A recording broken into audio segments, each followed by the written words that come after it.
Hello guys! Magandang hapon sa inyong lahat. I am Chirgas from Masagri Channel, a faith healer also matarder. So ngayong hapon na to, tingnan natin ang sabihin sa inyo ng ating mga gabay. So this is a monthly gabay for the month of November 2025 for the sign of Libra. So Libra.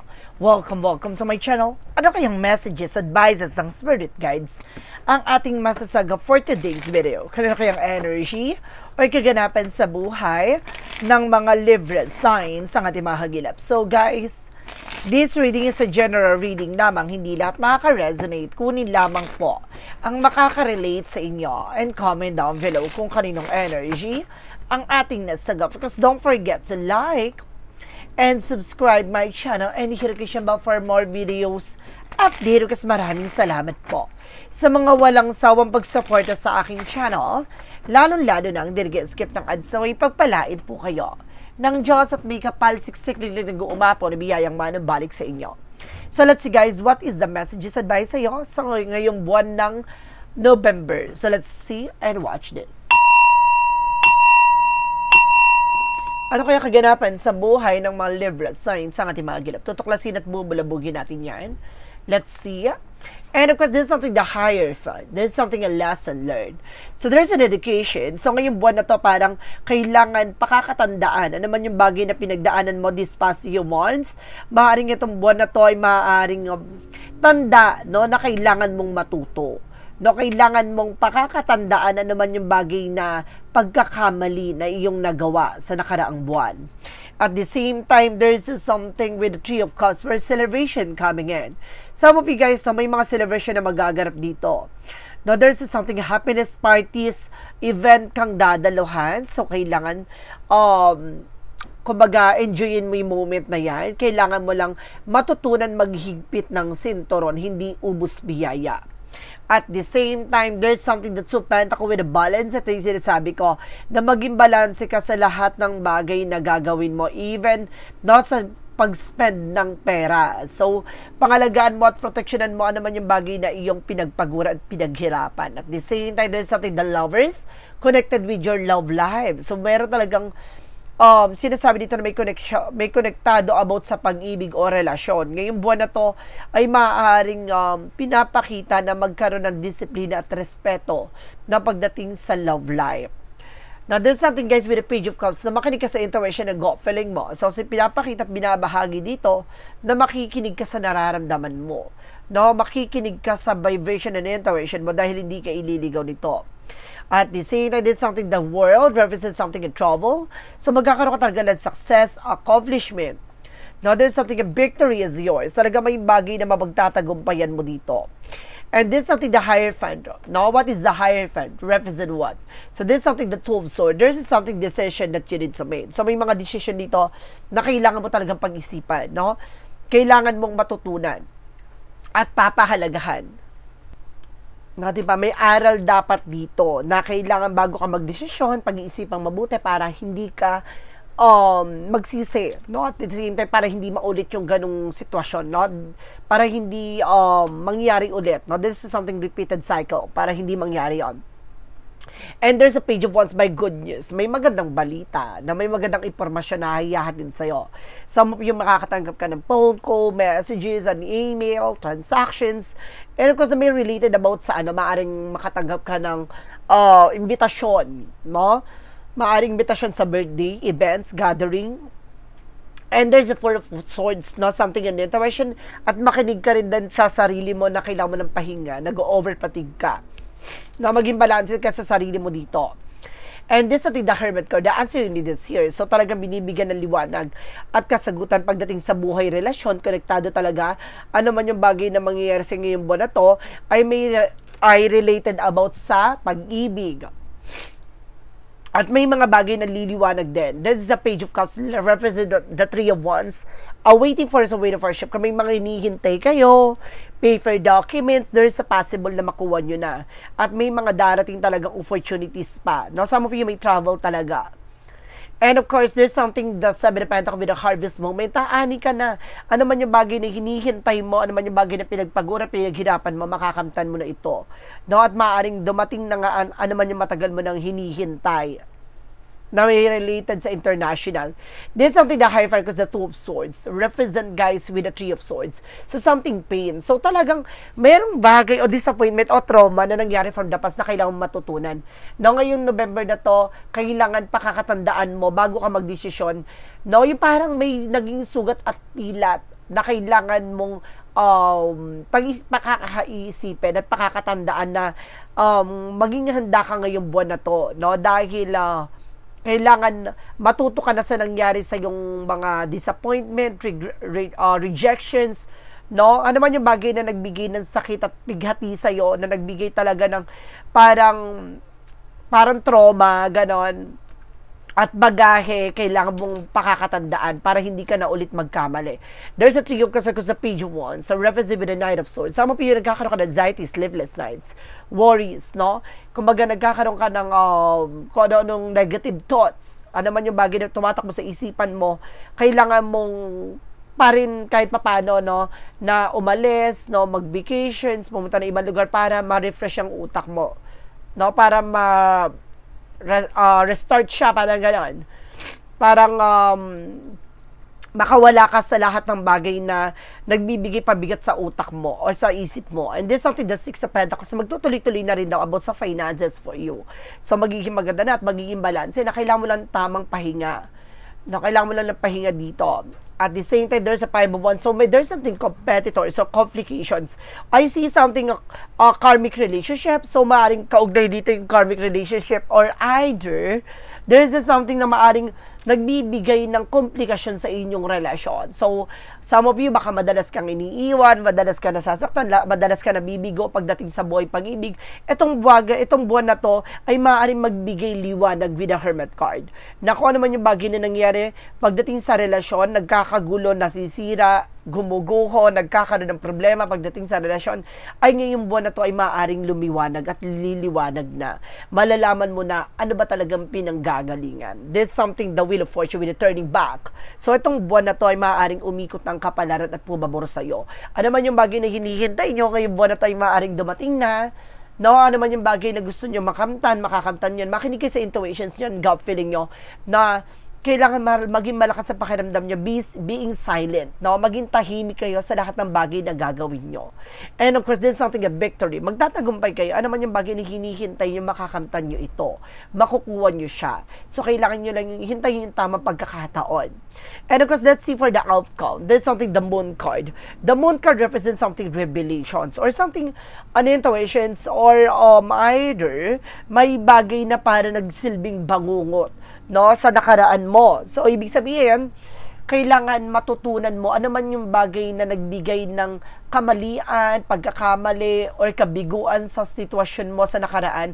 Kailangan mo nang matutunan. Ngayong buwan na to, mag-iingat ka na. Mas magiging aware ka na. So, for the additional outcome, this is the 10 of Wands, something burden. Ano ba yung bagay na nagbibigay pabigat sa utak mo? Ano ba yung bagay na nagbibigay bigat sa sitwasyon mo? Yun yung bagay na kailangan mo ng pakawalan. And this is something that chart, you need to take an action from this. So, kailangan mo na talagang kumilos. No, there's a movement and there's something and changes coming in. So, magiging mas balance na at makikinig ka sa intuition and gut feeling mo. So, kailangan nyo talaga ng something exercise at the same time and of course, pahinga rin.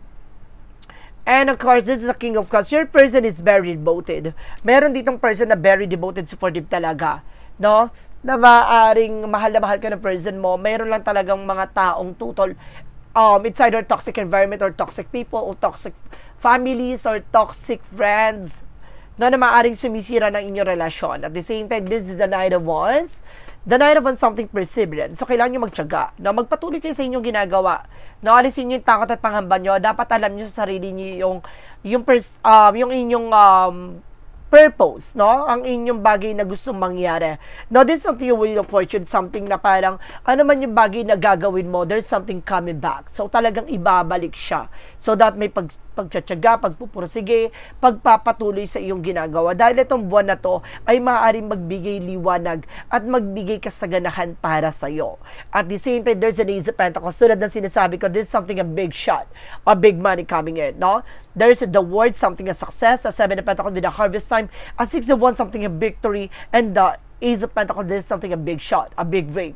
So talaga pinapakita dito na maaring itong buwan na to ay maaring bumalot sa panibagong mundo, no, maaring bumalot sa panibagong pag-asa at maaring magbigay na maaring tagumpay na matagal mo nang inaasam. So let's see. Alamin natin, no?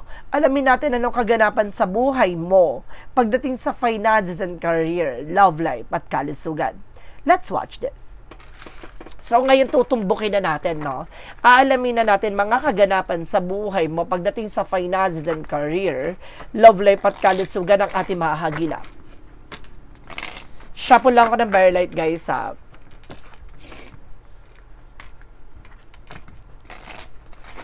Okay, so let's see. Pagdating sa finances and career, represent with the Ace of Cups. Now, this is something passion. Pagmamahal sa iyong ginagawa. So, ibig sabihin dito, the more na mahal mo ang ginagawa mo, the more na mag-uumapaw ang mga opportunities na dadapo sa iyo. So, always being positive and just being optimistic. Manatili kang positibo sa lahat ng gagawin mo when it comes for business, when it comes for work. So, dapat always being positive. At the same time, there's something with the Seven of Cups. So, there's a lot of opportunity coming in. Maraming opportunities pang darating. Maraming bagay na darating sa buhay mo at sitwasyon mo. No? And of course, there's the Ace of Swords, something a breakthrough. So ngayon talagang buwan na to ay maaaring magbigay pag-asa, magbigay tagumpay, magbigay ng maraming opportunities para sa iyo. And this is a Ten of Pentacles. I told you. So ngayong buwan talaga na to ay maaaring this is something breakthrough talaga. So talaga pinabahagi na magkakaroon ka ng long-term success and an unexpected financial windfall. So talaga may paglago. And this is something the Eight of Cups na makaka-move on na kayo. Makakawala na kayo from burden, from something disappointment. Now sa lahat ng mga challenges na to ay maaaring hudyat na maaring makawala na kayo, no, sa mga negatibo at mga pagdurusang mga pinagdaanan nyo pagdating sa finances and career. At the same time, there's something, the Six of Cups, no, there's something of reminiscence of familiarity. So, kailangan mong matutunan na ano naman yung bagay na nangyari from the past ay kailangan yung bit-bitin at pahalagahan, no, ang leksyon na nangyari sa nakaraan. So, kailangan yung pakakanadaan kung ayaw nyo bumalik sa nakaraan at paulit-ulit bumalik sa nakaraan, matuto na kayo, no? And because pagdating naman tayo sa love life, there's something that's Nine of Pentacles. You have a potential for abundance. No, pagdating sa relasyon, no, may potential para maging malago ang inyong pagsasama. No, marunong ka mag-manage at marunong ka mag-control, that's good. Marunong ka rin humawak ng relationship, that's better. And this is something that's Ten of Cups. Magiging masaya at magiging maligaya ang iyong family at the same time. Talagang binabahagi dito na magiging matagumpay ang iyong buhay, pag-ibig, pamilya, and this is the Knight of Cups. So some of you magkakaroon ng higher level of commitment. Maaaring ngayong buwan na to, meron mag-propose, meron ditong ikasal. Now, there's an offer for you. And this is something, the Five of Cups. Now, may bagay dito na wag mong sayangin o wag mong panghinayangan. Ano man yung bagay na nangyari from the past. Nahanda ka dapat matuto. Pagdating sa buhay pag-ibig, ganun talaga, there's an up and downs na just accept the fact na may mga pagkakamali talaga na nagagawa na handa ka dapat matuto at handa ka dapat tanggapin yon. And there's a Star card. So, it's all about healing and recovery. Pagdating sa buhay pag-ibig, ganun talaga. No, kailangan the Star card, something na parang makaka-recover kayo sa lahat ng pain, pero kailangan yung pakawala na naman yung bagay na negativities, no, na nangyari sa'yo from the past. Now, there's an healing, recovery, na unti-unti nang hihilom, unti-unti nang gagaling at makakawala at makakalaya from the burdens, no, from bangungot, ganun. And this is the Page of Pentacles for invest wisely. So, pagdating sa love life, no, kung mag-i-invest ka na emotions, dapat alam mo sa sarili mo na itong tao na talaga yung talagang pipiliin mo hanggang dulo. Ganun. Pagdating naman tayo sa kalusugan, this is something the Four of Pentacles. Proteksyonan nyo at pangalagaan nyo ang iyong sarili. No? Kumbaga, pag-ingatan nyo, ano man yung bagay na bawal, iwasan nyo na. Ano man yung bagay na alam mo nakakasama sa kalusugan nyo, tantanan nyo na. At the same time, there's something the Queen of Swords, clear the boundaries. Tulad ng sinasabi ko, linisin mo. Ano man yung bagay na nakakasama sa inyong kalusugan. There's an unhealthy foods, unhealthy habits na kailangan yung tigilan at tatanan. And there's something Page of Swords, being curiosity, so maging mabusisi ka. Pagdating sa kalusugan mo, mas magiging maalam ka na ngayon. No, mas aalamin mo lahat ng bagay na nakakatulong sa'yo. No, like herbal teas, yung mga fruit and vegetables na nakakatulong. No, at the same time, para makapag-detoxify ka na maayos. No, yung mga toxins sa katawan, makawala. Kasi, sa buhay ng isang tao, the more na nagkaka-age ka, the more na parang bumabagal, no, ang paglalabas ng mga toxins natin sa katawan. So, yun. Kailangan yung pakakatandaan na ingatan nyo ang inyong sarili. And there's a purpose na pag-isipan mabuti. No, hindi pwedeng birada ng birada sa kung ano naman yung kinakain nyo. No, at the same time, huwag kayo tumatanggap ng pagkain na galing sa ibang tao. There's a decaying man. No, there's a stock. No, you're feeling hang. No, some of you baka lutang ka, balisa ka. No, kasi kulang ka sa tulog. And there's a 4 of Wands by celebration coming in. So, mag-ingat ka, para may nasense ako dito, mag-ingat ka sa pagkain, no, galing sa mga selebrasyon, no, sa mga birthday. Mag-ingat ka dyan, baka may ibigay sa yung pagkain na hindi ka aya-aya, na meron dyang laso, na merong bagay na balak sa'yo, mag-ingat ka lang. No, isang paalala lang to. So, let's see, what is additional messages naman tayo pagdating sa Magical Fair Messages, Advice, the request, the pick a card, yes or no. So, let's watch this. Ayan. So, nandito na tayo, guys, now with the Magical Fair Messages, Advices for you.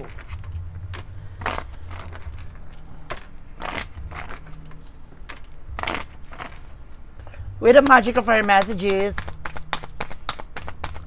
So, represent whom do you need to forgive? Ano yung mga bagay na kailangan mapakawalan? Ano man yung bagay na kailangan mabitawan? Yung galit, yung ngit-ngit, yung puot, kailangan mo yung pakawala kasi magsisilbing blockages yan, no, sa pag-unlad mo. So, kailangan, ano man yung bagay na nagbibigay pabigat sa iyong isipan, sa iyong sitwasyon, ay kailangan mo talagang pakawalan at lisanin. There's something storm.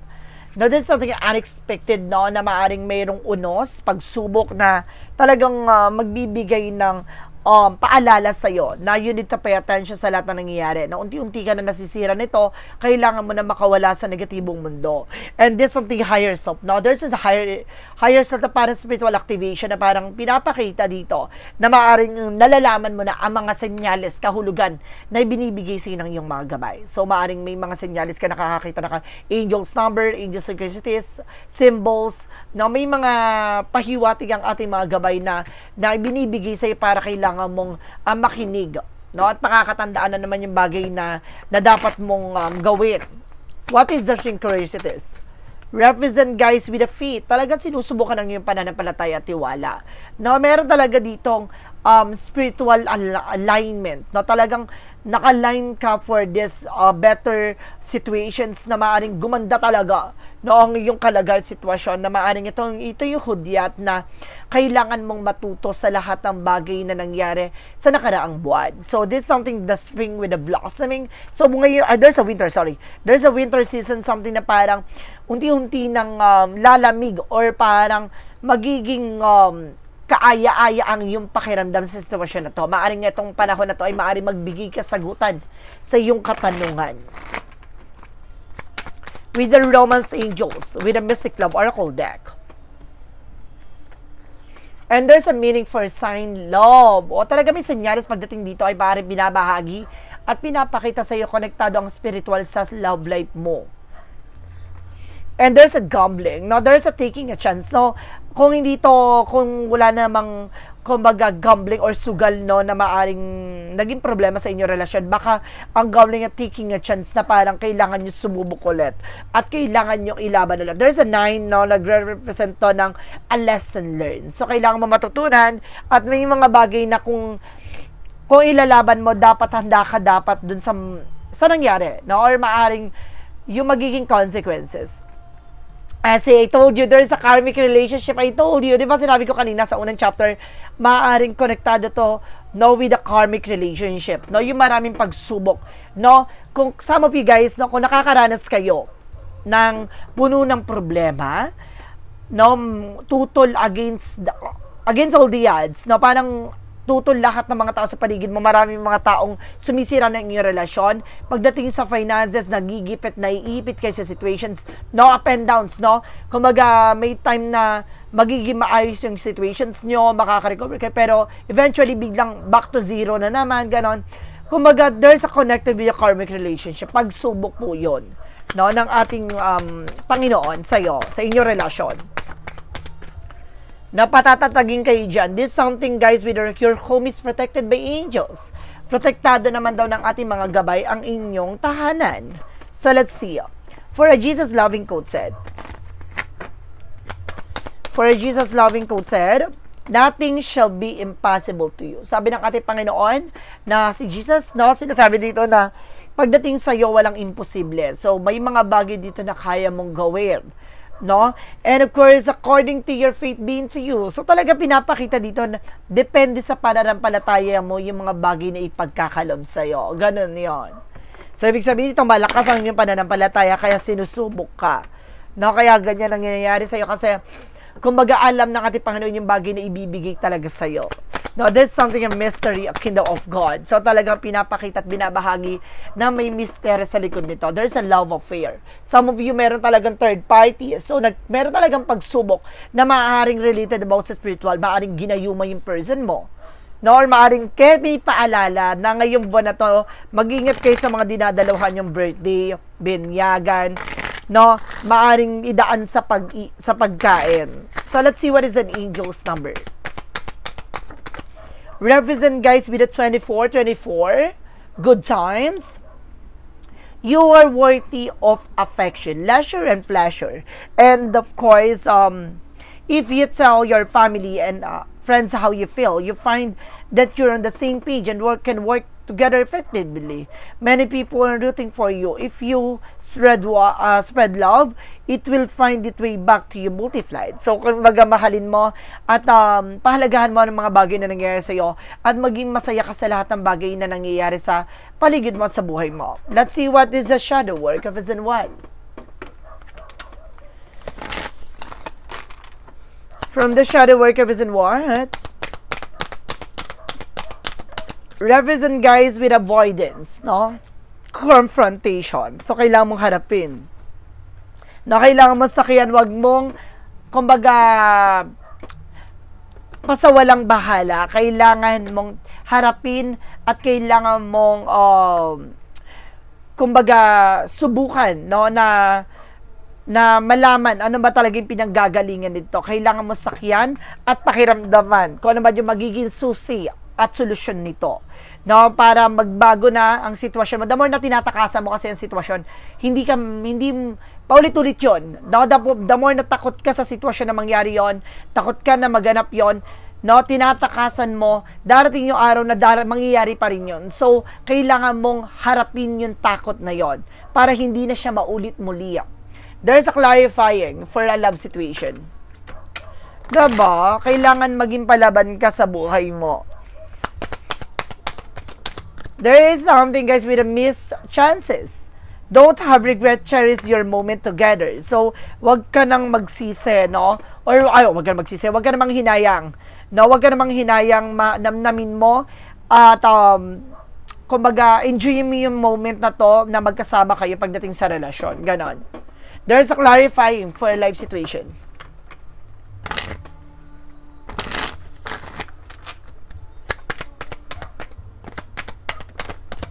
Clarifying for a love situation, there's something, trust yourself. So, magtiwala ka sa sarili mo. Tatlo ha, in fairness. Let your intuition be the compass that lead you through murky waters. So, magtiwala ka sa sarili mo na darating yung araw na magiging kalmado at magiging mas malinaw na ang sitwasyon mo. Makinig ka sa nararamdaman mo at magtiwala ka sa sarili mo. And of course, there's something hidden key. So, tulad na sinasabi ko, malalaman mo ang susi. No? Kapag hinarap mo at pinilit mong buuin tong puzzle na to, no, the more mo makikita ano bang larawan ang binibigay na impormasyon sa'yo at yun yung magiging kaalaman mo para mas maging matagumpay ngayong buwan na to. At the same time, there's something a planning phase. So, kailangan hindi ka pwedeng ura-urada, bira-birada. Kailangan mong magplano. Ano man yung bagay na gusto mong mangyari ngayong buwan na to, kailangan unti-untiin mo, no, para maganap siya. No, there's a desire into reality. Para kung ano man yung bagay na iniisip mo, mangyayari siya talaga in the real life. From what lies beneath with a hidden future. From what lies beneath with a hidden future. Represent with a fulfilling fantasy. Tulad na sinasabi ko, diba? Meron ka bagay dito na parang binubuo na pangarap. May mga bagay ka ditong gusto mangyari. Mangyayari to kung matututo tayong harapin yung takot at pangamba natin. At kailangan nating harapin yung mismong nagbibigay kaduwagan sa atin. There is a part of the light, represent what? Let's see. There is a part of the light, represent what? Decision making. So, kailangan mo talaga ng, kumbaga ng time, no? Sa mga decision na gagawin mo, pag-iisipang mabuti. I choose positive energy, light, and calm in every situation. I choose happiness, regardless of the challenges I face.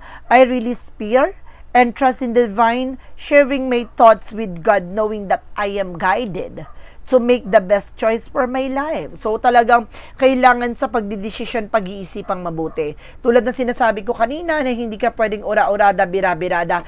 Kailangan lagi mong pakakatandaan na ano man yung bagay na mangyayari o kahihinat na magiging decision mo, ayun yung bagay na magsasuffer or magbibigay kaligayahan at tagumpay sa gusto mong mangyari sa buhay mo.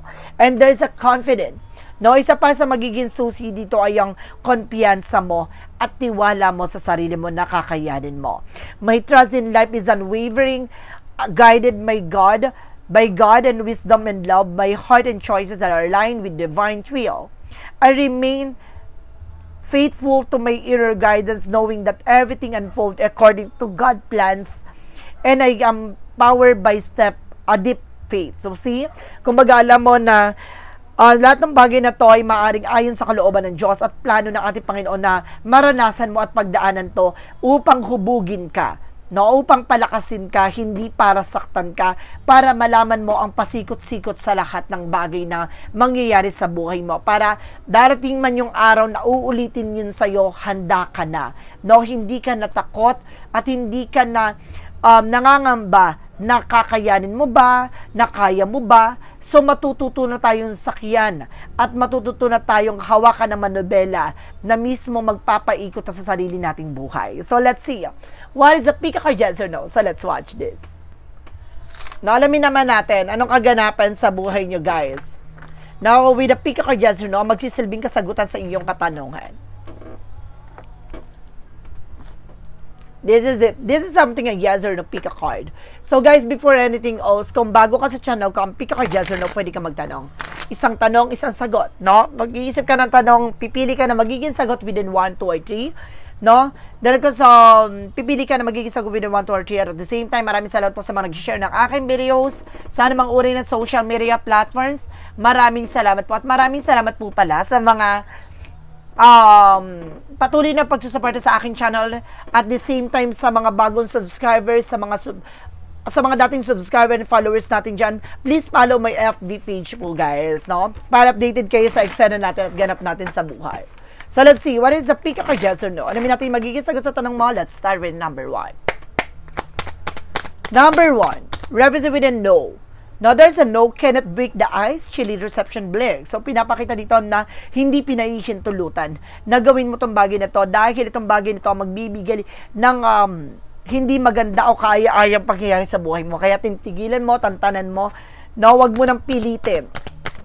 Number 2, there's a no, heavy energy, black weight down by worry. So, ibig sabihin nito, kumbaga, nagbibigay kahinaan sa'yo at nagbibigay pabigat sa nararamdaman mo yung pag-aalala sa mga bagay-bagay. The more na negative yung thoughts mo, the more yung negative yung iniisip mo, the more na negative yung gagawin mo, or the more lahat ng bagay na nagbibigay negatibo sa buhay mo, magiging negatibo ang kalalabasan. So, kailangan pakawalan mo ang bagay na nagbibigay pabigat sa iyong damdamin. Kailangan mo ibus yung confident mo, alisin mo yung takot mo, alisin mo yung pangamba mo. Number 3, there is a yes and there is a no. Dalawa ang sagot. No, una muna tayo with a no. Image distort, trust is obscure. So, ibig sabihin, huwag ka na magtitiwalang muli. Lalo na sa mga bagay na hindi mo naman alam yung kahihinatan o kay kalalabasan.